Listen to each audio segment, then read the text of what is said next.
Everyone welcome back to my YouTube channel. तो आज हम क्लास 10th मैथमेटिक्स के चैप्टर नंबर 2 पॉलिनोमियल्स पढ़ेंगे। तो ये वीडियो इस चैप्टर का इंट्रोडक्शन है।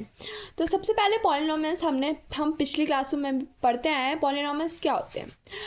पॉलिनोमियल्स मैक्सिमम 3-4 प्रकार के होते हैं। पहला लीनियर, दूसरा क्वाड्रेटिक, तीसरा क्यूबिक, चौथा बाय क्वाड्रेटिक पॉलिनोमियल। सबसे पहले आता है लीनियर पॉलिनोमियल। लीनियर पॉलिनोमियल वो होता है जिसकी डिग्री 1 हो। अ polynomial of degree 1 is called a linear polynomial. इसका एग्जांपल हो गया जैसे x प्लस 2 y प्लस 5। इसमें जो पॉलिनोमियल है उसकी डिग्री 1 है। यहाँ कुछ लिखा नहीं है तो इसका मतलब इसकी डिग्री 1 है। तो इसके जिस पॉलिनोमियल की डिग्री 1 हो उसे हम लीनियर पॉलिनोमियल कहते हैं। दूसरा आता है क्वाड्रेटिक पॉलिनोमियल। एक ऐसा पॉलिनोमियल जिसकी डिग्री 2 हो वो कहलाता है quadratic polynomial.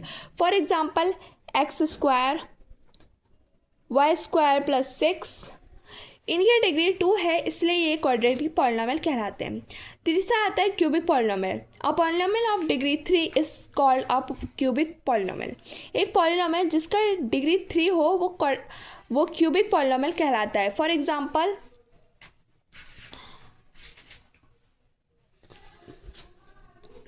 x³ plus 5 y³ minus 3 etcetera.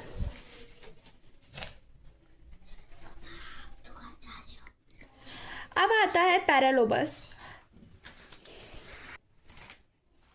पैराबोलस। ये क्या होता है? Parabolas any quadratic polynomial ax² plus bx plus c.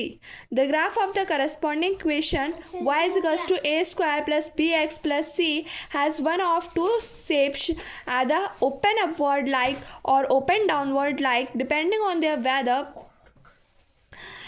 These curves are called parabolas.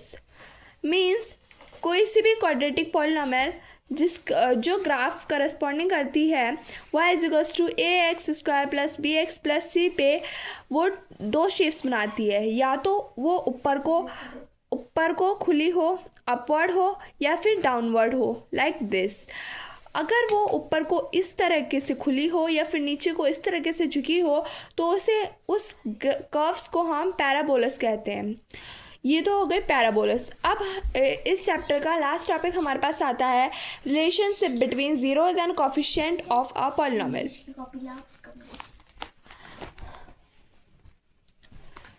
तो जैसा कि हमें पता है हमारे पास यहाँ दो फॉर्मूले लिख दिए गए हैं।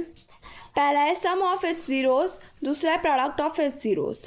कोई सा भी पॉलिनोमियल हो अगर उसके सम ऑफ जीरोस मीन्स कोई भी पॉलिनोमियल होता है उसके दो जीरोस हमेशा निकलते हैं। तो अगर उन दोनों का सम जो है वो किसके बराबर होगा? -b/a के। फॉर एग्जांपल ये यहाँ पे हमारे पास इक्वेशन है x² प्लस 7x प्लस 10।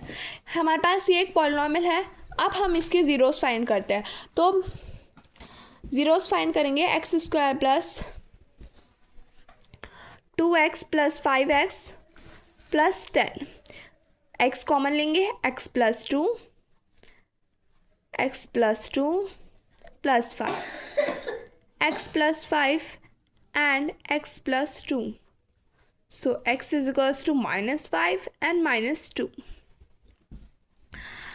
तो इस पॉलिनोमियल के हमें दो ज़ीरोस फाइंड हो गए। तो पहला है अल्फ़ा है -5 एंड बीटा है -2। तो सबसे पहले इसमें बोला है sum of zeros x alpha plus beta is equals to -b/a। -b जो होगा वो कॉफिशिएंट होगा ax का, कॉफिशिएंट होगा x का। सबसे पहले हम यहाँ a b c लिख लेते हैं। a यानी पहला वाला, पहले वाले में यहाँ कुछ संख्या नहीं दी गई है इसलिए हम इसे 1 मान लेंगे। b यानी ये वाला b, तो यहाँ b हमें 7 मिला है। c की वैल्यू हमें 10 दी गई है। तो a 1 है, b 7 है और c 10 है। तो हमें पहला बोला है coefficient of x minus coefficient of x।